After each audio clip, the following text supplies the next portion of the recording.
Hello and welcome back to Digital Assets Daily. Good morning, good afternoon, or good evening, wherever you are in your corner of the world. I want to get into a handful of articles as the behind the scenes is moving very quickly and we're getting a handful of content to share. So I think it's very exciting.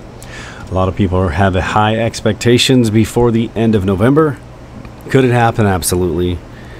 Will it happen? I'm not as confident, but we'll see how this plays out as the delays continue to move forward into the 2023, and we'll get into that discussion in a few minutes.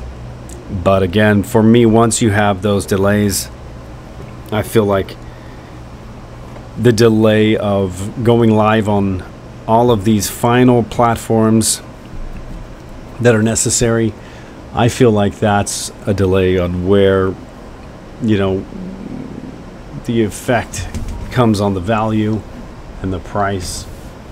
And so we'll see how it plays out, but let's dive right in. Ripple Ally loses against the SEC, and will XRP fail or win and push the price to 10 USD. So the Liberty outcome, basically they lost, and so a lot of people are afraid of how that's going to factor in on the Ripple case. But I want to get into this article a little bit on the discussion that attorney John Deaton has.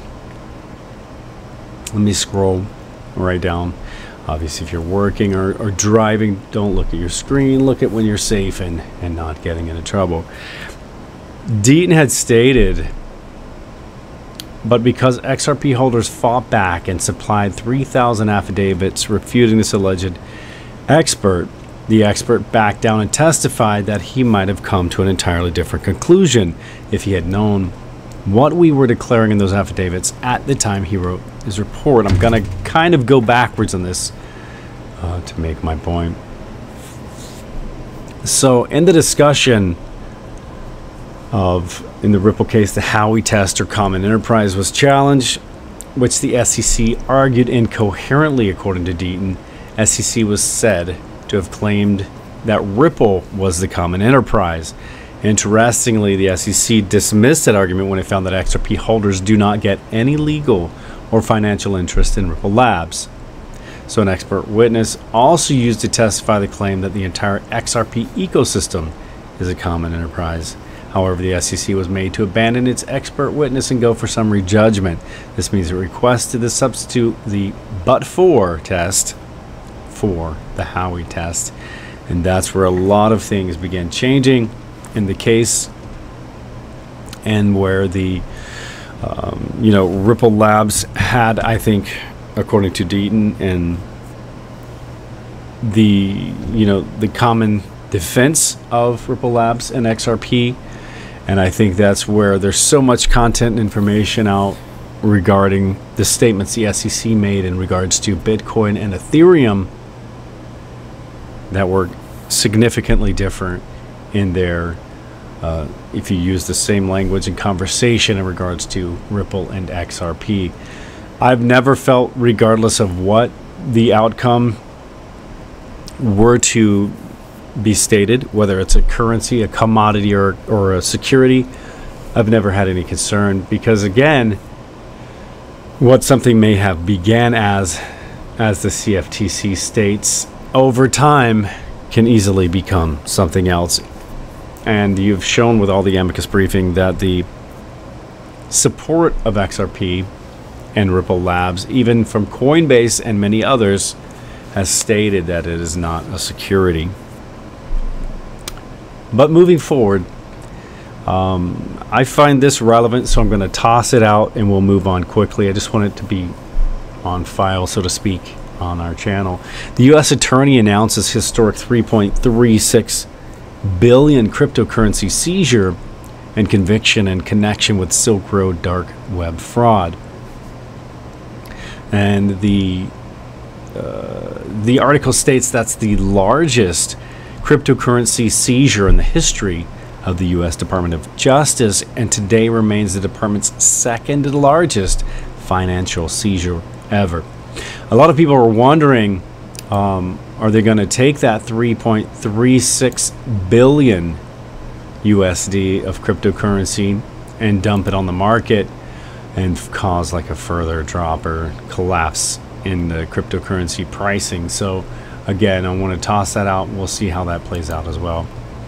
And also, I'm not sure if we discussed this because there's a lot of things we cover, massive amounts of news on our Twitter channel that sometimes doesn't always make it into our YouTube channel. So Moneygram launches a new crypto service on its mobile app. The new service will allow nearly all US customers to buy, sell, and hold crypto such as Bitcoin, Ethereum, Litecoin, and the company plans to extend the offering in 2023 depending on global regulations. And we're a huge fan of Moneygram also too, and its connection to Stellar Development Foundation. So in March 2022, Moneygram and Stellar Development Foundation partnered with Techstars for blockchain-based cross-border payments. And that collaboration is aimed at technologies that facilitate the movement of money to and from Latin America. And into the next discussion, again, this is another one of those articles I know that we covered on our Twitter channel, but I wasn't quite sure if we actually discovered or covered on the YouTube. Swift accepts community request to start the ISO 20022 migration in March of 2023. And as we have discussed, is the activation of November through April of the ISO 20022. So again, this still falls within that timeline. You have January, February, March, and in April everything should be fully up and running, active and live. So that's going to be very exciting, and we've shown many times the connection of Zenfin XDC with Andre Casterman directly to Swift. So I believe, you know, as that unfolds, we will again see those assets connected. And this is another one in that discussion that I find very exciting. Cross-chain XRPL tokens, a one-chain bridge upgrade. And let's get into that for a minute. The XRPL token cross-chain transactions, and then how the XRPL token trust lines, the XRPL token issuer currency and limit, and how to complete an XRPL token cross-chain transaction. So in April of 2021, the team at OneChain announced the world's first decentralized XRP bridge, allowing XRP holders to finally use their XRP in a variety of dApps on Ethereum and OneChain's own sustainable Layer 1 POS blockchain. Since then, OneChain has bridged XRP to several other EVM-compatible chains where users have to put their XRP to work in a variety of staking, farming, lending, and gaming applications. Meanwhile, the XRPL has continued to thrive and is now one of the biggest decentralized public networks in the world. And I just want to scroll down for one moment. I had a few of these open. I just want to make sure. Okay, here we go. The first wave supported tokens and roots. The initial upgrade includes the 4 native XRPL tokens, GZX, XBillBX, XList, and NVL. All cross-chain transactions can be completed using OneChain Web. The specific roots are, and then you have the XRPL to Ethereum, BNB chain, XDC network, and OneChain. And then each one again, my thing I want to highlight is in the green zone you have XDC, BillBX, the XDC, the XList, XDC, NVL, the XDC network. And again, that's something we've shown on this channel from the beginning. And as always, do your own research, know your limits, know what you're investing in. We can't give any financial advice. We can only share, you know, our journey, and we can share like lots of information. And those again, XRP, XLM, XDC, and VET are the ones we consistently shown to be connected all over the world in the new financial system, which has been very exciting to see. Now we've discussed this for so many years. It's exciting to see it just unfold now right in front of us.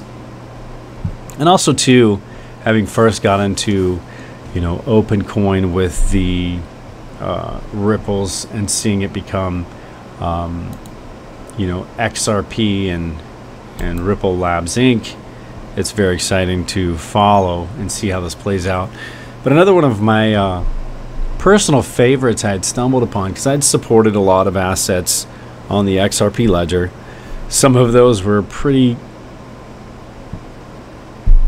good assets, and then others not so good. But I knew going in, you know, the ones I would most likely win with and the ones I thought I'd probably lose with. But I just wanted to support the XRPL network, like the assets on there.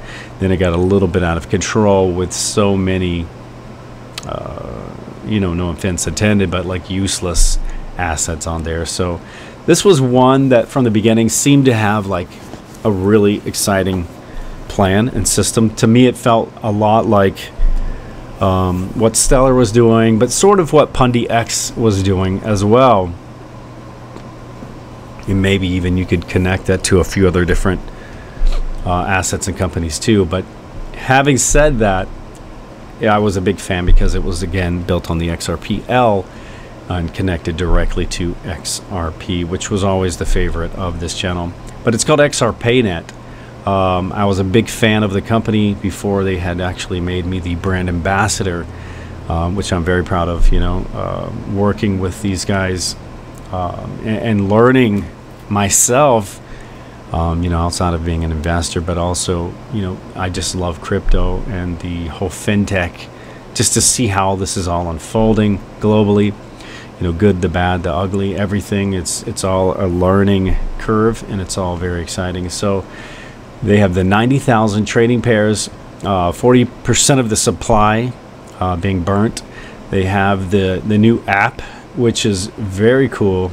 If you go to the App Store, you can download, and it's basically you know, your wallet as well, which you can do your staking on. And again, the 90,000 trading pairs. They're also coming out with the crypto card that allows consumers to spend cryptocurrency in stores and online, while the businesses receive traditional fiat currency like they're looking for.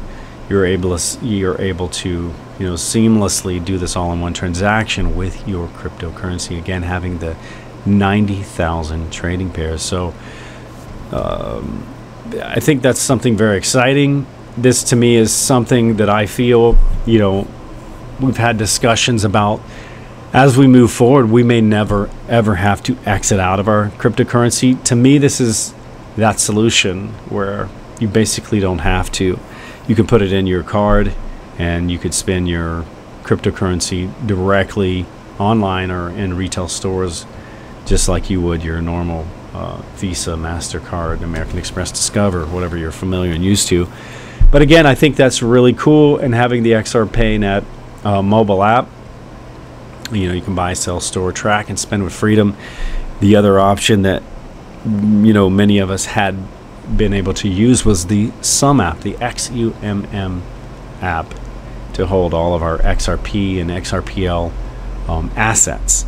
So to me, this is a great another option, kind of like you know, the decent wallet and the, you know, ledger wallet being able to hold XDC. You know, having options is a great thing, but I think being on the XRPayNet, holding it right on the app where you can stake and have 90,000 trading pairs, I think is very significant, as again, to eliminate that need to figure out an exit strategy, as we've seen a lot of the, you know, exchanges removing, delisting the past few years, XRP, and being in the USA, finding it hard to actually get that. I think Uphold was one of the ones that kind of just kept fighting and pushing through regardless, and if I'm not mistaken, is still available on their platform as well.